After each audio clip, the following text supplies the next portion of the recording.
What's up guys, Jiving back with another video. So my most popular series is called How to Win Arena Games, where I just talk about my rotates, talk about my fights, and break down the gameplay. And so I figured one of the best things I could do was do the same thing but for solo cash cups. So that's what today's going to be. I'm going to be breaking down how I set myself up to catch these dubs in the solo cash cup. Immediately as the first zone appears, I start building a loot path to start working my way towards center zone. Or in this case, kind of towards the south of the map, because that's where I predict it's going to pull. As soon as I get like a green pump and green AR or better, I immediately start rotating the zone and farming my mats on the way there, because positioning is like the most important thing to catch dubs. I'm always in the fighting mentality as I'm rotating these zones because I know there's a potential chance I could get pushed. As you can see in the second zone here, I get on top of this mountain with the car because I know if the zone pulls far, then I'll just be able to take the car down the mountain and get to the center of the third zone very fast, which is exactly what I did. If you can get to the center of the third zone before anybody else, you'll be in the best position possible for the late game. As you can see, the fourth zone pulls really close to me, so I just have to get in, which takes no effort at all, and then I just start looking for picks. And then once half and half pulls, it's pretty close to me, so I just tart my way in. I always make sure to scan the area before making the half and half rotate. This game I saw a perfect opportunity just to get underneath the high ground player over here. Once I get in, I can just start looking back for tags, griefing other people, yada yada. Anyways, we set ourselves up really nicely for late game, and now we got the moving zones. As you can see, I tried to pull all the way to the right side of the zone because I knew that's where the least amount of players were. During the half and half zone, I always try to identify where the dead side of zone is so I can use that side of zone to rotate. In this situation, I was starting to get caught on the back side of zone.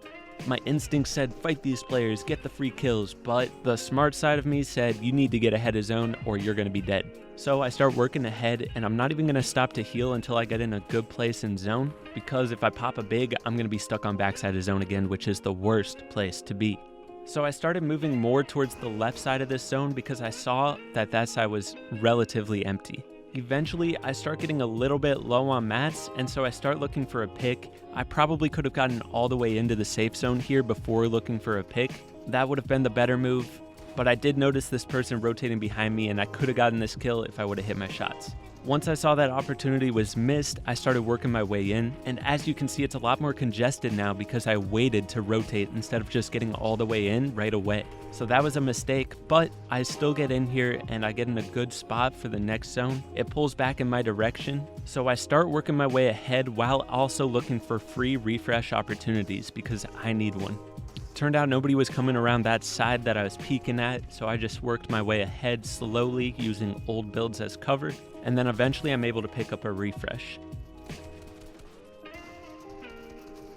Looking back at this moment, after I got this kill here, I should have popped their flopper before I popped my meat, because popping the meat set me further back in zone. I should have just popped the one flopper and then sprinted my way into zone and then popped the meat once I got in. That was some hard math to do in the moment, but in the future I'll know to pop the floppers first and carry the meat for when I get in, because as you can see, I'm so weak once I get in here. So in my head, I'm thinking here, I need to get a pick so that I can get some white health back. But once I realized how many mats I had, I just worked my way, getting all the way to front side of zone, because I could get picks better from there, and I didn't need mats off a kill. So if I could just get to the front side of zone, look back, get a kill, I would be setting myself up nicely.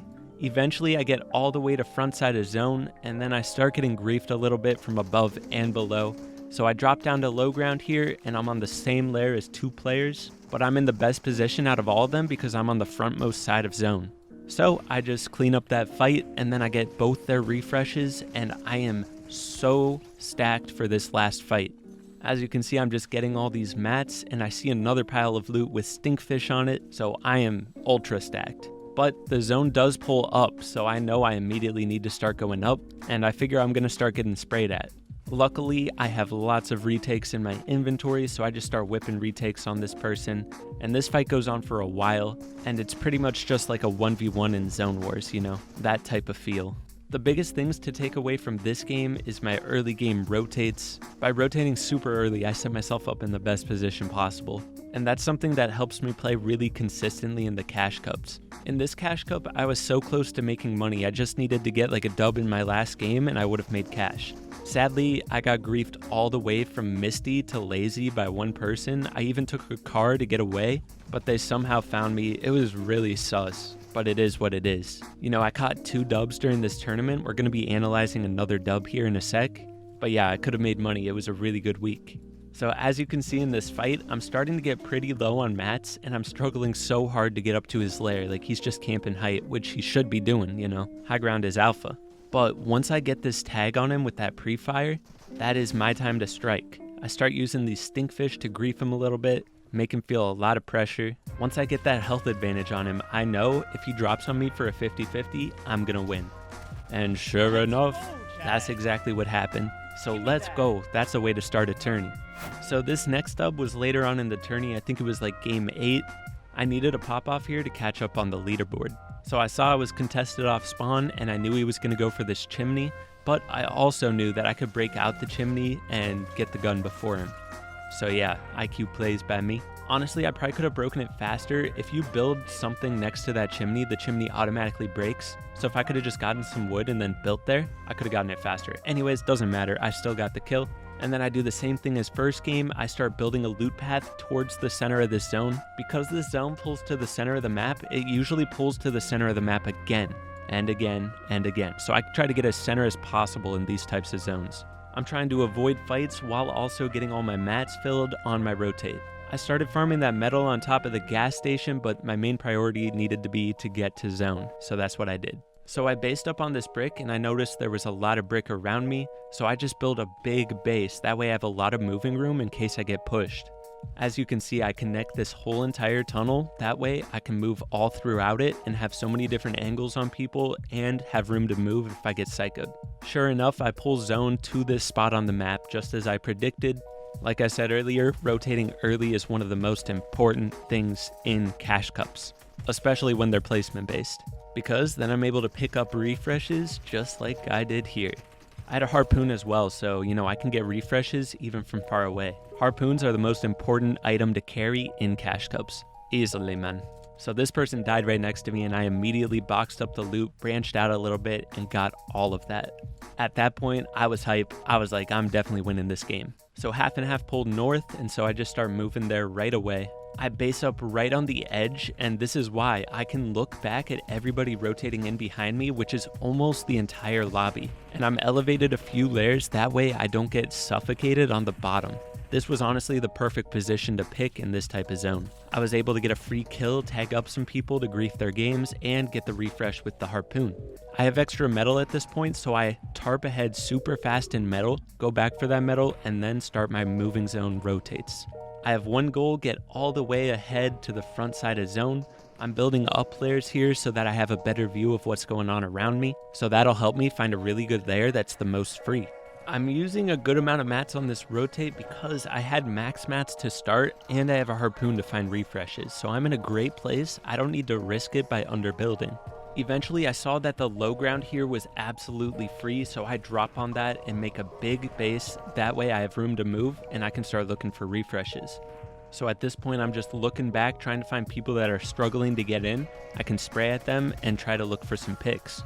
And because I have 4 floppers here, once I see zone pull really far, I just sit back with my floppers and start looking for picks, and I was able to pick up a few here. This takes composure. You got to be able to time your floppers right. Anytime I get down to like 60 or 50 health, I pop one. But I'm also looking for free picks. If I see a free pick, I'm going to use that as 50 white health to save me some floppers and let me stay out in the storm a little bit longer. Main thing is, if you get a pick like I do here and you're running into zone, a lot of times people will set up traps on that loot. So if you go for it, you got to be fast and protective with it. So as soon as I get that loot, I find a good spot in zone. I go on the left side because that seems pretty free, and I power all the way through to the front side of zone. Now this is a really good part of the game if you have more than like 300 or 400 materials to take high ground. So once I get in here in a safe spot, I look at it. I look for high ground and see if it's takeable. Once I see he's only 2 layers above me and on the backside of zone, I realize this is so free and I go for it. Sometimes all you got to do is get a ramp over top of them and then they'll drop because they feel threatened and not confident. Once I get high ground here, it should have been a really free dub, but I actually cut it a little bit short because I didn't have that much materials. I figured if I got all the way to the front side of zone and sprayed back at him because he was stuck in storm, I'd have a free dub. But I got it cut pretty close here because he got in, cranked up over top of me, had so many mats, yada yada. You'll see how it ends. But it's outro time, baby. Let me know in the comments if you like this type of video. I am always wondering, like, what should I be doing with my tournament videos? Should I do like full highlights, yada yada, like what should I be doing? And then this idea came to me and I was like, this is probably the best idea for my channel because you guys love the How to Win an Arena series. Maybe you'll love the How to Win Cash Cup games as well.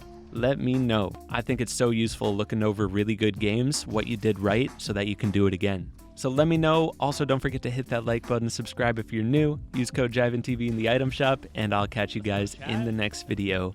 Later.